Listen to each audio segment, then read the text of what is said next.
नमस्कार साथियों, उम्मीद करता हूँ आप सभी ठीक होंगे, स्वस्थ होंगे। आज के सेशन में हम बात करने वाले हैं बीए थर्ड ईयर की सीरीज को कंटिन्यू करते हुए तुलनात्मक विश्व संविधान पर, ठीक है ना। तो तुलनात्मक विश्व संविधान पर जो है, इस विषय पर हम पहले भी 11 लेक्चर ले चुके हैं और काफी दिनों बाद फिर से मैं कंटिन्यू करने का प्रयास कर रहा हूँ। सिर्फ प्रयास मैंने इसलिए बोला है क्योंकि अगर आप लोगों का सहयोग रहेगा तो ही मैं इस सीरीज को आगे कंटिन्यू करूंगा, अन्यथा वापस से 2-4 लेक्चर के बाद में वापस से होल्ड कर देंगे। यदि आप लोगों की आवश्यकता होगी, डिमांड होगी, तो ही मैं इस सब्जेक्ट को आगे कंटिन्यू करूंगा। तो इस सेशन में आपकी जिम्मेदारी ये बनती है कि आप मुझे कमेंट करके बताएं कि इसी सेशन को, बीए थर्ड ईयर के अंतर्गत इसी सेशन को, इसी सब्जेक्ट को कंटिन्यू रखना है या फिर इसके स्थान पर कोई दूसरा सब्जेक्ट कंटिन्यू करना है, स्टार्ट करना है, ठीक है ना। तो आप लोग कमेंट करके इसी सेशन में, इसी लेक्चर में बताएंगे मुझे। और बीए थर्ड ईयर के लिए मैंने टाइमिंग फिक्स किया है, डेली 3 बजे का टाइम में बीए थर्ड ईयर वालों के रखूंगा, क्योंकि बीए फर्स्ट ईयर के लिए इवनिंग में 6 बजे चल रहा है और रात में 9 बजे सेकेंड ईयर का टाइम चल रहा है। क्लियर है। इसके अलावा कोई और टाइम अगर आपको उचित लगता है तो वो आप मुझे सजेस्ट कर सकते हैं कमेंट के माध्यम से। तो आइए शुरू करते हैं सेशन को अपने। और सेशन में जैसा मैं आपको बता चुका हूं, तुलनात्मक विश्व संविधान, that means comparative world constitution, जो कि बीए थर्ड ईयर में पॉलिटिकल साइंस का एक सब्जेक्ट है। इसे हम फिर से कंटिन्यू करने जा रहे हैं, एक न्यू बैच 2024 से 27 के अकॉर्डिंग इस सेशन को मैं ले रहा हूं, जिसमें आज का हमारा टॉपिक होने वाला है forming of American constitution, that means कि अमेरिकी संविधान का निर्माण। जी हां दोस्तों, अमेरिकी संविधान का निर्माण किस प्रकार से हुआ था, तो उसकी पृष्ठभूमि से लेकर के विभिन्न तथ्यों पर आज हम पूरे खुल के चर्चा करने वाले हैं। आगे बढ़े उससे पहले जो भी नए छात्र हैं उनको जान लेना चाहिए कि यूट्यूब के इसी प्लेटफॉर्म पर मेरे द्वारा सभी, लगभग बीए के सभी सब्जेक्ट पढ़ा दिए जा चुके हैं, जो आपको इसी चैनल की प्लेलिस्ट में देखने को मिल जाएंगे। प्लेलिस्ट में जाइए, वहां पर ऑल सब्जेक्ट मिल जाएंगे। जो भी सब्जेक्ट आपको पढ़ना है उसको क्लिक करेंगे तो आपको पूरे सीरियल वाइज, है ना, सीरियल वाइज लेक्चर आपके सामने आ जाएंगे। और हर लेक्चर की डिस्क्रिप्शन में उसके नोट्स भी अवेलेबल होते हैं, जिसे आप आसानी से डाउनलोड करके अपने रिवीजन के लिए संभाल कर रख सकते हो। इस सब के अलावा यदि आप किसी भी प्रतियोगी परीक्षा की तैयारी कर रहे हैं या करना चाहते हैं, तो आपको मेरे ही द्वारा यूट्यूब पर एक और चैनल स्टार्ट कर दिया गया है, जिसका नाम है प्रज्ञान हिंदी। उसे फॉलो करके आप जो है अपनी कॉम्पिटिटिव एग्जाम की यात्रा को आसान और एक बेहतरीन बना सकते हैं। सब कुछ फ्री ऑफ कॉस्ट है, जैसा मैं इस चैनल पर फ्री ऑफ कॉस्ट आप लोगों को पढ़ा रहा हूं, लेक्चर नोट सब कुछ, उसी प्रकार से प्रज्ञान हिंदी पर भी मैं आपको कंप्लीट फ्री ही पढ़ाऊंगा। चलिए शुरू करते हैं अपना सेशन। ये आपका सिलेबस देखने को मिल रहा है, ये सिलेबस है जिसके अकॉर्डिंग आपकी क्लासेस चल रही है। और इस सिलेबस की अगर बात करें तो चैप्टर बाय चैप्टर हमारी क्लासेस चली है, जिसमें अभी तक हम फर्स्ट यूनिट को पूरी तरह कवर कर चुके हैं। फर्स्ट यूनिट के सभी टॉपिक अभी तक कंप्लीट हो चुके हैं। आज से हम स्टार्ट करने जा रहे हैं यूनिट सेकंड, जिसमें संविधान की बात करेंगे, अमेरिकी संविधान के निर्माण की बात करेंगे। क्लियर है। पूरे 5 यूनिट तक का आपका ये सिलेबस है, जिसके अकॉर्डिंग कंप्लीट क्लासेस चलेंगी आप लोगों की। चलिए फिर अब शुरू करते हैं अपना सेशन।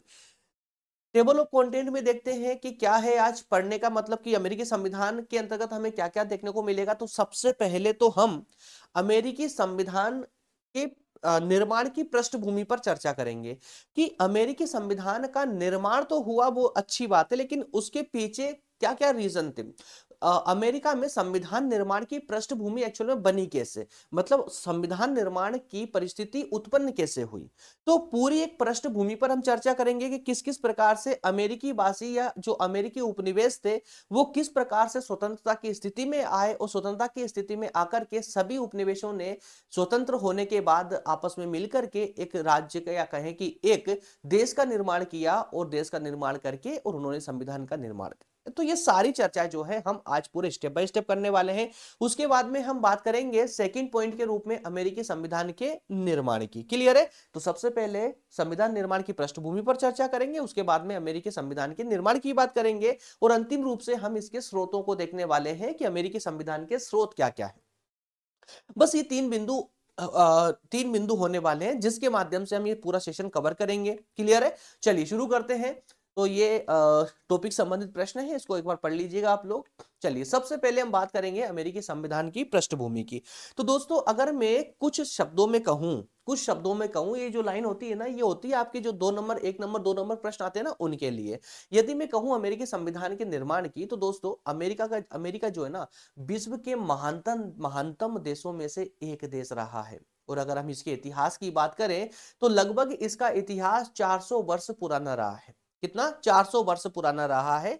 क्यों रहा भाई इतना 400 वर्ष पुराना? क्योंकि उससे पहले तो वो भी गुलाम था, अमेरिका भी गुलाम था।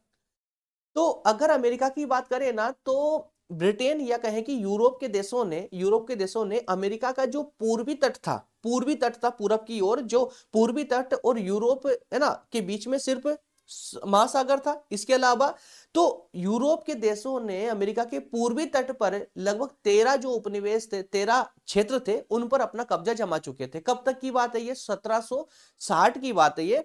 1760 तक यूरोप के देश अमेरिका के 13 क्षेत्रों पर अपना कब्जा जमा चुके थे, जिन्हें वो यूरोप के देश क्या बोलते थे? उन्हें अपना उपनिवेश बोलते थे, उन्हें अपना उपनिवेश बोलते थे। तो आगे चलकर के दोस्तों क्या हुआ कि ये 13 उपनिवेशों ने ही अपनी स्वतंत्रता की लड़ाई लड़ी और ये आगे चलकर के स्वतंत्र हुए। स्वतंत्र होने के बाद ही उन्होंने संयुक्त राज्य अमेरिका यूएसए का निर्माण किया। ये एक शॉर्ट फिल्म हो गई आप लोगों के लिए, एक शॉर्ट सी स्टोरी हो गई, जिसे अभी आप यदि आप 1 या 2 नंबर वाले क्वेश्चन का आंसर देना चाहें तो इसके माध्यम से कर सकते हैं। अब इसके अलावा कौन कौन से 13 उपनिवेश थे, वो तो 13 उपनिवेशों के मैं नाम भी लेकर के आया हूं। तो हालांकि मैं आप लोगों को इतना दबाव नहीं बनाऊंगा कि 13 ही उपनिवेशों के नाम याद कीजिए आप। अब उपनिवेश स्वतंत्रता से पहले हम उसको उपनिवेश कहेंगे ब्रिटेन के, लेकिन जब स्वतंत्र हो चुके थे तो वो अपने आप में राज्य बन चुके थे, है ना। तो अमेरिका के 13 राज्य या ब्रिटिश अमेरिका के 13 उपनिवेश, जिनमें 2-4 के नाम याद कर लीजिए, इससे ज्यादा जरूरत नहीं है और नाम याद करने की आवश्यकता भी नहीं है। 2-4 के नाम तो आपको यूं ही याद है। जैसे कि अमेरिका में देखिए यहाँ पर न्यू जर्सी, है ना, जॉर्जिया आपको पहले से ही याद है, वर्जीनिया, है ना, न्यूयॉर्क, ये 4-5 नाम याद कर लीजिए, दैट्स ऑल। ठीक है ना। चलिए अब थोड़ी सी इसकी कहानी को हम स्टार्ट करते हैं, अमेरिका की कहानी को। जैसा मैंने अभी आपको कहा कि इंग्लैंड ने यूरोपीय देशों में भी, विशेषकर इंग्लैंड था जो जो अमेरिका के पूर्वी क्षेत्रों पर कब्जा अपना जमा चुका था। 1760 तक 1760 तक संयुक्त राज्य अमेरिका के 13 उपनिवेशों की स्थापना ब्रिटेन या इंग्लैंड कर चुका था अमेरिका में। अब ये 13 उपनिवेश ऐसे थे जिनको इन्होंने आंतरिक रूप से तो स्वतंत्रता दी, कि आंतरिक रूप से मतलब राज्यों की जो सरकार होगी वो राज्य की जनता खुद मिलकर के चलाएगी, आप स्वतंत्र हो आंतरिक रूप से, लेकिन बाहरी रूप से आप हमारे अंडर में काम करोगे, प्रत्येक कार्य आपको हमारे अंडर में करना पड़ेगा। किसके अंडर में? ब्रिटेन के अंडर में। क्यों? क्योंकि ब्रिटेन जो है उन पर कब्जा जमा चुका था, ब्रिटेन के गुलाम हो चुके थे अमेरिका के 13 ही राज्य। ठीक है, तो 13 जो उपनिवेश बने वो आंतरिक रूप से तो स्वतंत्र थे, वो स्वशासित थे, लेकिन फिर भी वो ब्रिटेन के अंडर में थे। क्यों थे भाई ब्रिटेन के अंडर में? क्योंकि जितने भी विदेशी मामले थे उन राज्यों के, जो सेना वाला मामला था, यदि किसी से युद्ध लड़ना हुआ या कस्टम संबंधी जो नियम थे, वो सब के सब इंग्लैंड के अंडर में थे। तो जो विशेष चीज थी, जो मेन मुद्दे हुआ करते थे स्वतंत्रता के, वो सब के सब किसके अंडर में थे? ब्रिटेन के अंडर में। तो हम सटीक रूप से ये कह सकते हैं कि अमेरिका के जो 13 उपनिवेश थे, उन 13 उपनिवेशों पर ब्रिटेन अपना शासन चला रही थी। क्लियर है? तो उनको भी विशेष मांग के रूप में उन्हें आंतरिक रूप से स्वतंत्रता दी, क्योंकि अगर आंतरिक स्वतंत्रता भी नहीं देते तो ब्रिटेन को खुद वहां पर शासन व्यवस्था संभालनी पड़ती, जिससे क्या होता दोस्तों, उससे ब्रिटेन का खर्चा भी बढ़ जाता। तो वहां पर क्या हुआ, आंतरिक रूप से उन्हीं 13 उपनिवेश या कहीं उन्हीं 13 राज्यों में वहीं की जनता ने शासन चलाया, और ब्रिटेन की डिमांड पर कि उनको कितनी आय चाहिए उनसे, वो आय वो वसूलते रहे। इस प्रकार से अमेरिका में के 13 राज्यों का वो शोषण करते रहे। लेकिन आगे चलकर सब कुछ ठीक ठाक चल रहा था, लेकिन गड़बड़ कहां हुई? गड़बड़ हुई जब अंग्रेजों का लालच बढ़ने लगा। जैसे बाद में लालच बढ़ा था, स्वाभाविक था, हर उपनिवेश में उनका लालच बढ़ रहा था, तो अमेरिका में भी इनका लालच बढ़ने लगा। जैसे ही लालच बढ़ा, उन्होंने इन 13 ही राज्यों में कुछ नए कर ठोक दिए, नए कर लगा दिए। अब जैसे ही नए कर लगाए तो उन राज्यों की जनता चूंकि आंतरिक रूप से स्वतंत्र थी, तो ज्यादा प्रताड़ित तो होने की आदत उनको थी नहीं, तो उन्होंने फट से विरोध करना प्रारंभ कर दिया। जनता ने कहा कि भाई ऐसे कैसे, ऐसा कैसे, आप हम पर नए नए कर लगाते जा रहे हो, हम कर आपको क्यों दे, हम आपको कर क्यों दे? क्योंकि उस जनता के लिए तो उनकी सरकार कौन थी? उस राज्य की सरकार ही उनकी सरकार थी, ठीक है ना। केंद्रीय स्तर पर भले ही आप किसी के भी अंडर, वो सरकार भले ही किसी के अंडर में काम कर रही हो केंद्रीय स्तर पर, लेकिन आंतरिक रूप से अगर देखा जाए तो वो जनता स्वतंत्र थी और अपनी सरकार के लिए काम कर रही थी। लेकिन जब टैक्स किसी बाहर की सरकार ने, मतलब कि ब्रिटेन ने लगाया उन पर, तो जनता भड़क गई और जनता भड़की और उन्होंने एक नारा चला दिया। उन्होंने कहा कि साहब सुनिए, आप हमसे कर लेते हो, ठीक है कोई बात नहीं, आप हमसे कर लीजिए, हम आपको कर देंगे, लेकिन आप कहां से बिलोंग करते हो? ब्रिटेन से बिलोंग करते हो। तो एक काम कीजिए, ब्रिटेन की संसद में हमारा प्रतिनिधित्व रख दीजिए, ब्रिटेन की संसद में हमारा प्रतिनिधित्व रखिए, मतलब कि हमारे राज्यों से कुछ प्रतिनिधि ब्रिटेन की संसद में बैठेंगे, तो हम आपको कर बिल्कुल बराबर कर देंगे। इसका मतलब क्या था? वो राज्य चाहते थे कि या तो आप हमें प्रतिनिधित्व दीजिए, कहां पर? ब्रिटेन की संसद में, या फिर हम आपको कर नहीं देंगे। मतलब ब्रिटेन की संसद का हिस्सा बनाइए हम, आप हमको, तो हम आपको कर देने के लिए तैयार है, अन्यथा कर नहीं देंगे। अब ब्रिटेन तो ये तो कभी गलती से भी नहीं कर सकता था। तो पूरे अमेरिका के 13 ही राज्यों में ये जो वाक्य था ना, ये कहें कि ये आवाज पूरी तरह बुलंद हो गई थी कि बिना प्रतिनिधित्व कोई कर नहीं। सारी जनता जागृत हो गई, उनके नहीं यार, बिना प्रतिनिधित्व के अब कोई कर नहीं देना है। अब ये जो भावनाएं थी, ये जो विरोध था जनता का, ये बहुत ज्यादा तीव्र होने लगा और स्थिति इतनी भयानक हो गई कि इंग्लैंड से अब समझौते की जितने भी उम्मीदें थी वो सारी समाप्त हो गई। इंग्लैंड चाहता था कि अमेरिका से हम समझौता कर ले, तो समझौते की सारी उम्मीदें खत्म हो गई। और इधर अमेरिका भी चाहता था कि इंग्लैंड के साथ समझौता करके ये जो टैक्स है, जो कर है, उसको समाप्त करवा दे। अभी तक अमेरिका ने नहीं सोचा था कि हम स्वतंत्र होंगे, अभी तक स्वतंत्रता की भावना उनके अंदर नहीं आई थी। वो सिर्फ अमेरिका के 13 ही राज्य प्रयास कर रहे थे कि किसी भी प्रकार से ये जो कर, नए कर लगाए हैं, इन करों को हटा दे ब्रिटेन की सरकार, तो हमारा काम चल जाएगा, हम ऐसे जैसे शासन करते रहेंगे, ब्रिटेन के अंडर में चलते रहेंगे, कोई प्रॉब्लम नहीं है। लेकिन स्थिति तब और गर्मा गई जब ब्रिटेन को, अब चूंकि ब्रिटेन को तो घमंड आ चुका था, इंग्लैंड को घमंड आ चुका था, कई सारे उपनिवेश वो स्थापित कर चुके थे, अब पहली बार मुंह की यही खाना था उसको। तो यहीं पर हुआ ये कि जनता भड़की, जनता की ताकत का उनको पता नहीं था, वो जनता ने धड़ल्ले से विरोध करना प्रारंभ किया। जन पहले अमेरिका के राज्यों ने प्रयास किया समझौता करने का, लेकिन सफल नहीं हो पाए। तो फिर आखिर उन्होंने अपना एक नेता चुना जिनका नाम था जॉर्ज वाशिंगटन। जॉर्ज वाशिंगटन और उनके नेतृत्व में 13 ही उपनिवेश जो थे वो सब मिल गए और उन्होंने स्वतंत्रता की घोषणा कर दी कि अब हम स्वतंत्र हैं। वो दिन कौन सा था? 4 जुलाई 1776 को उन्होंने स्वतंत्रता दिवस मना लिया, स्वतंत्रता दिवस मनाया और उन्होंने स्पष्ट रूप से कहा कि अब हम अमेरिका के गुलाम, माफ कीजिएगा, ब्रिटेन के गुलाम नहीं है। ब्रिटेन के महारानी या सम्राट के प्रति हमारी कोई स्वामी भक्ति नहीं है, हम सबका त्याग करते हैं, आज से हम पूर्णतः स्वतंत्र हैं। ये घोषणा चूंकि उन्होंने कर दी, ये घोषणा तो की उन्होंने, लेकिन ध्यान से सुनिएगा, अभी तक जो 13 ही उपनिवेश थे पूरी तरह से अलग अलग थे। जैसे भारत में देखोगे ना, तो भारत में इतने सारे राज्य थे, भारत में इतने सारे राज्य थे जहां राजा महाराजा राज्य किया करते थे इंग्लैंड के आने से पहले, है ना, अंग्रेजों के अधिकार होने से पहले अलग अलग राजा महाराजा था, उनको सिर्फ अपने राज्य से ही मतलब था, मतलब एक अखंड भारत की भावना किसी के अंदर नहीं थी उस समय। तो इसी प्रकार से अमेरिका में भी कुछ ऐसा ही था, 13 ही उपनिवेश जो थे या 13 जो राज्य थे, जो 13 क्षेत्र थे, वो अपना अपना सोचते थे। तो अब जो है, जब चूंकि 13 को ही पता चला कि अगर हम इसी प्रकार से बटे रहे तो ब्रिटेन जैसे लोग और कई अन्य लोग आएंगे और हम पर अधिकार जमाने का प्रयास करेंगे। तो इस स्थिति से उन्हें उभरने के लिए पहले तो स्वतंत्रता की घोषणा कर दी 13 ने एक साथ मिलकर के, और फिर 13 ने ही प्लान किया कि सबसे पहले तो बिना कुछ सोचे समझे पहले 13 ही राज्यों को एक साथ आकर के हमें ब्रिटिश सरकार के विरुद्ध युद्ध करना चाहिए। पहले 13 को ही एक साथ मिलकर युद्ध करेंगे, बाकी आगे चलकर क्या करना है क्या नहीं करना वो सब बाद में सोचेंगे। तो इस प्रकार से 13 ही राज्य एक साथ आए और ब्रिटिश सरकार के विरुद्ध युद्ध किया। 6 साल तक ये संघर्ष चला, युद्ध चला और अंततः 13 ही राज्य जो है विजय रहे, इंग्लैंड हार गया। इंग्लैंड हारने के बाद में ये पूरी तरह से आजाद हुए। क्लियर है? तो जैसे ही इनको आजादी मिली तो 13 ही उपनिवेश, अब चूंकि मिलकर की इन्होंने लड़ाई लड़ी थी स्वतंत्रता की, 13 के 13 जब एक साथ आए तो उनको एहसास भी हुआ कि एक राष्ट्र या कहे कि एक देश हम मिलकर के बना सकते हैं, और फिर 13 ही राज्यों ने आपस में मिलकर के एक देश बनाने का निर्णय लिया। अब देश बनाने में बड़ी बात ये होती है कि किसको क्या अधिकार मिलना चाहिए, कि जो हम केंद्र की स्थापना कर रहे हैं, चूंकि 13 तो राज्य हो गए, अब एक केंद्र की स्थापना कर रहे हैं, तो केंद्र जो है, केंद्र को कौन सी शक्तियां देनी है, कौन सी राज्यों के पास शक्तियां होनी है, तो किस तरह से ये पूरा देश मिलकर के चलेगा, ये सारी बातें कैसे हैंडल हो पाएगी, तो संविधान के माध्यम से, है ना, संविधान के माध्यम से। तो अब कहानी शुरू हुई संविधान बनाने की। तो अब संविधान की प्रक्रिया प्रारंभ हुई। तो आइए थोड़ा सा डिस्कशन हम संविधान निर्माण की बात करते हैं। तो अमेरिका की अगर हम बात करें, तो अगर वर्तमान की बात करें, तो वर्तमान में अमेरिका में शासन व्यवस्था भी है और संविधान भी है।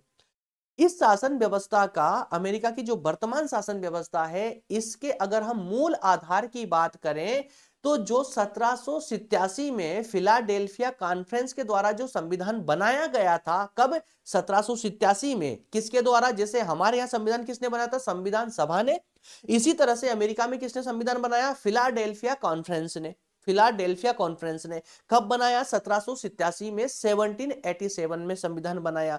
तो वही संविधान अमेरिका की शासन व्यवस्था का मूल आधार बना। और यह संविधान जो 1787 में बनकर तैयार हुआ था, ये 2 साल बाद, मतलब 1789 में जाकर के जो है लागू हुआ, अमेरिका पर लागू हुआ, 13 ही राज्यों पर लागू हुआ। क्लियर है। तो अमेरिका का संविधान पूरी तरह निर्मित है, मतलब भेंट करके लिखा गया है और लिखित है, अलिखित नहीं है, लिखित है।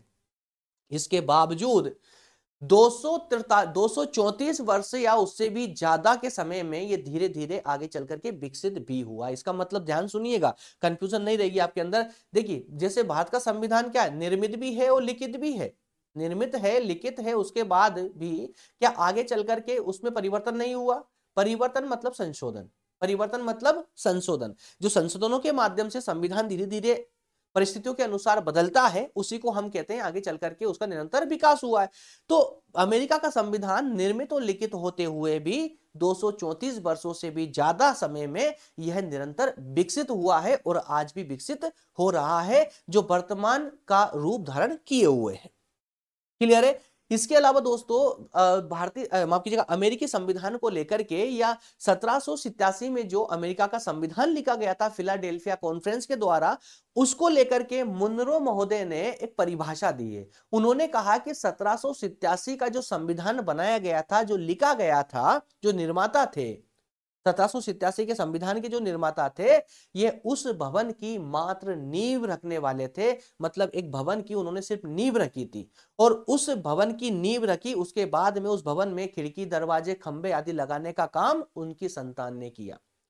मतलब समझिए आप लोग इसका, कि फिलाडेल्फिया कॉन्फ्रेंस ने सिर्फ संविधान का एक स्ट्रक्चर बनाकर तैयार किया था, लेकिन आवश्यकता के अनुसार जो आवश्यक धाराएं थी, जो आवश्यक नियम थे, आवश्यक कानून थे, उनको बाद में ऐड किया गया संशोधन के माध्यम से।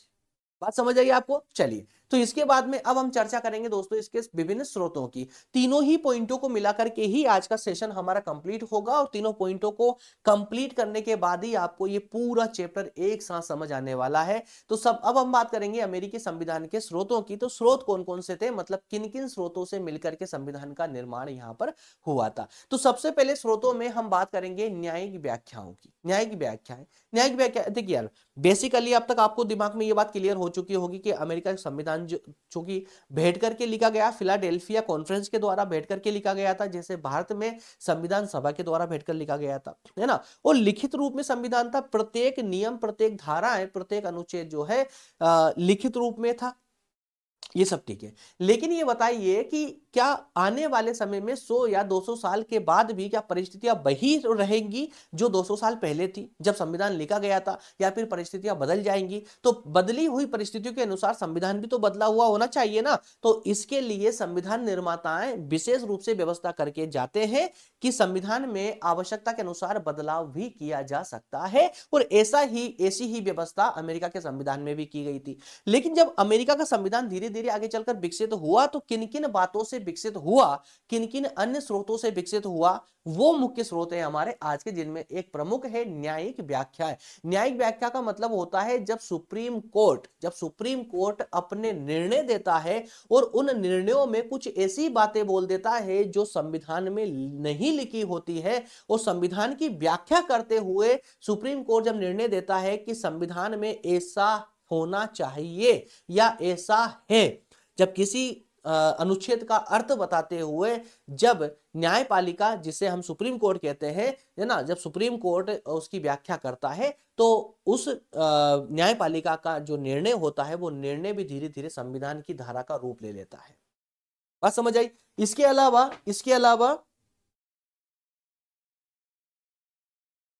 अलावा यदि बात करें, एक उदाहरण भी इसमें मैं लेकर के आया, उदाहरण देख लीजिए, जैसे मैंने अभी आपको उदाहरण दिया, एक उदाहरण देख लीजिए आप लोग।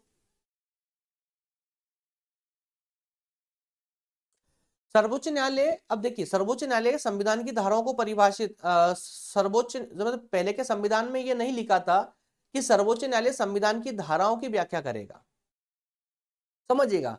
तो यहां पर इसने राष्ट्रपति को पूर्ण शक्ति प्रदान की, किसने? सर्वोच्च न्यायालय के निर्णय ने, जबकि ऐसा संविधान में लिखित तो नहीं था उस समय, लेकिन सर्वोच्च न्यायालय ने निर्णय दिया कि राष्ट्रपति को पूर्ण शक्ति होगी। राष्ट्रपति आज अमेरिका का वास्तविक प्रधान बन चुका है ना। इसी प्रकार वाणिज्य, सेना, संचार, परिवहन आदि शब्दों की उदार व्याख्याएं कांग्रेस के संवैधानिक अधिकारों को काफी व्यापक बनाया गया है इसके माध्यम से। इसी प्रकार से अन्य स्रोतों की अगर हम बात करें तो उसमें प्रशासकीय निर्णय होते हैं। प्रशासकीय निर्णय किसको बोलते हैं दोस्तों? अरे भाई, प्रशासनिक जो विभाग होते हैं उनके द्वारा जो निर्णय लिए जाते हैं वो भी संविधान के आगे चलकर स्रोत बन गए। जैसे विभिन्न विभाग अध्यक्ष या प्रशासकीय अधिकारियों द्वारा संविधान की धाराओं के आधार पर स्वतंत्र निर्णय लिए जाते हैं, जिन्हें प्रायः न्यायिक मान्यता, आगे चलकर न्यायिक मान्यता मिल जाती है। ब्रिटेन की भांति अमेरिका में भी प्रदत्त विधान या कानून की प्रथा प्रचलित है। प्रदत्त विधान क्या होता है? अरे भाई, जो विधायिका जो कानून बनाने का काम करती है ना, वो एक छोटा मोटा स्ट्रक्चर तैयार करके और कार्यपालिका को पकड़ा देती है कि आगे इसको फुलफिल तुम कर लेना। एक हमने स्ट्रक्चर बना दिया है, इस प्रकार का कानून बनेगा, बाकी आपके हिसाब से जो है मान्यता है, कानून है, ये सब आप डाल दीजिए इसमें, तो वो प्रदत्त कानून बन जाएगा, प्रदत्त विधान बन जाएगा। तो कांग्रेस जो है, कांग्रेस मतलब अमेरिका की संसद है ना, कांग्रेस कानून का सिद्धांत और ढांचा तैयार करके और प्रशासकीय क्षेत्र को यह अधिकार दे देती है कि वे कानून की कमियों की पूर्ति विनियम और आज्ञाओं के द्वारा कर ले। तो कुल मिलाकर के जो भी प्रशासकीय डिपार्टमेंट के द्वारा, एडमिनिस्ट्रेटिव डिपार्टमेंट के द्वारा जो निर्णय लिया जाता है ना, जो आदेश जारी किए जाते हैं, उनके माध्यम से क्या हो जाता है, उनके माध्यम से जो है आगे चल करके वही कानून बन जाते हैं, और या कहें कि संविधान का भाग बन जाते हैं। संविधान संशोधन तो आप सभी भली भांति जानते हैं कि संविधान संशोधन के माध्यम से तो संविधान में चेंजेस होता ही है ना। तो समय समय पर संविधान संशोधन के द्वारा मौलिक संविधान का रूप हमेशा बदलता रहा है, और अब तक हुए संशोधनों ने संविधान का बहुत कुछ विस्तार भी किया है, मतलब कि अब, है ना, बदलती हुई परिस्थितियों के अनुसार संविधान परिवर्तित होता है, तो उसमें चेंजेस भी जरूरी होते हैं। उदाहरण ले लेते हैं, जैसे कि सीनेट के सदस्यों के लिए प्रत्यक्ष निर्वाचन पद्धति का प्रावधान करना, नागरिकों का अधिकार पत्र या महिलाओं को मताधिकार देना, तो ये सब पहले नहीं था। संविधान में संशोधन करके प्रत्यक्ष निर्वाचन पद्धति डाली गई, उसमें नागरिकों का अधिकार दिए गए, महिलाओं को मताधिकार दिया गया, ये सब बाद में दिया गया।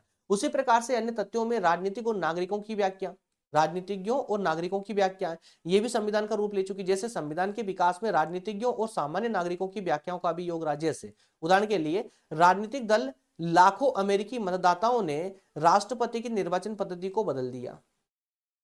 आज राजनीतिक दल अमेरिकी शासन व्यवस्था के अभिन्न अंग बन गए हैं, जबकि पहले राजनीतिक दल कुछ थे ही नहीं, संविधान में इनका वर्ण उल्लेख नहीं था।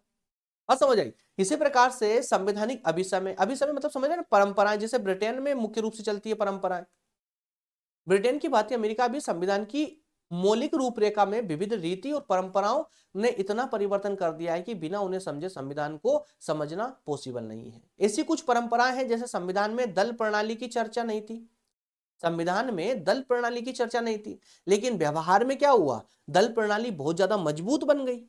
और इसके अब दल प्रणाली के अभाव में, अगर आज वर्तमान में बात करें तो दल प्रणाली के अभाव में शासन व्यवस्था चलाना पॉसिबल ही नहीं है। इसके अलावा और भी कुछ अभिसमय, जैसे संविधान में राष्ट्रपति निर्वाचन, संविधान में राष्ट्रपति के निर्वाचन की अप्रत्यक्ष पद्धति थी, जैसे भारत में है अप्रत्यक्ष पद्धति, ऐसी थी।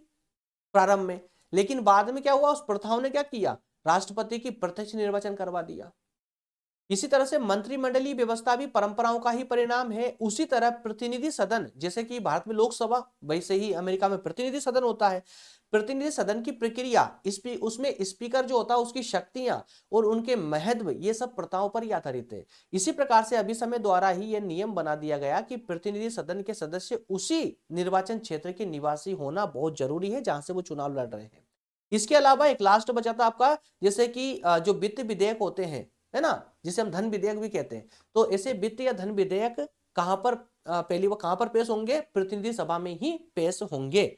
जैसे भारत में ना लोकसभा में पेश होंगे, राज्यसभा में नहीं। इसी प्रकार से क्लियर है। तो उम्मीद करता हूं दोस्तों अमेरिकी संविधान निर्माण से संबंधित जो आवश्यक तथ्य थे वो सभी आपको भली भांति समझ आए होंगे। इसका एक पक्ष और बचा हुआ जिसे हम अगले सेशन में डिस्कस करेंगे, जिसमें अमेरिकी संविधान की मुख्य विशेषता है, silent feature of the American constitution. Clear है।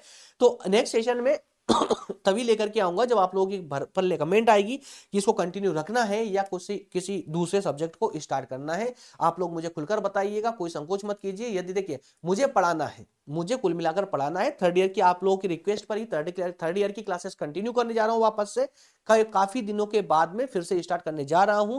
तो जो सब्जेक्ट आप चाहे पढ़ सकते हैं, पर जिसकी ज्यादा कमेंट आए, जिस सब्जेक्ट पर ज्यादा कमेंट आएगी उसको मैं स्टार्ट कर दूंगा। तो बिल्कुल मत सोचिएगा, जल्दी से कमेंट कीजिए, है ना, बिल्कुल कमेंट कीजिए और मैं इसकी कमेंट प्रॉपर तरीके से देखूंगा। जिस सब्जेक्ट की ज्यादा कमेंट आएगी उसे मैं कंटिन्यू करूंगा। ओके, मिलेंगे नेक्स्ट सेशन में। बहुत बहुत धन्यवाद। Thank you so much.